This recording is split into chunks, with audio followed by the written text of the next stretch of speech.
Menestysohjaaja Ron Howard on valinnut seuraavan elokuvansa aiheeksi Formula 1:sten bensankatkuisen maailman.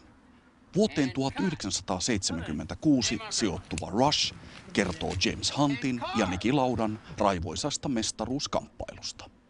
We're working on this movie and trying to recreate both the era and the sort of the visceral nature of Formula One in the 70s has reminded me of a kind of a combination of the technology and cinematic challenges of Apollo 13 and also some of the danger and the visual challenges of Backdraft.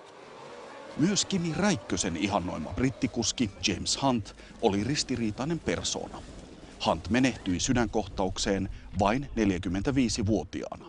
Australialaisnäyttelijä Chris Hemsworth kokee Huntin roolin kiehtovana haasteena.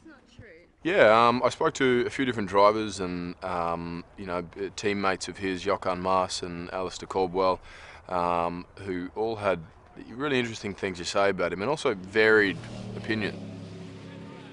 He wasn't one thing, even the people who knew him had different ideas about who he was, and then within the books. But one of the biggest things I found a benefit was the archive footage we had of the interviews, where they had the before and after of the interviews, where he was just himself, and he was just screwing around in front of the camera or making a joke, or he puts on the sort of politician and says his thing in the interview. But those little snippets really, I think, spoke volumes about his character. He looked like someone who just was having a good time, and it was a big kid in amongst all this and fascinated by the world and passionate.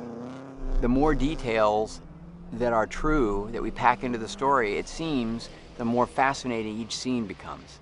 So we are learning constantly and making these sometimes frustrating editorial decisions because, that 76 season and the lives and nature of both James Hunt and Niki Lauda, it could make a miniseries. It could be a 5-year, television series because it's that rich. Rush-elokuva saa Suomen ja maailman ensi-iltansa näillä näkymin kesällä 2013.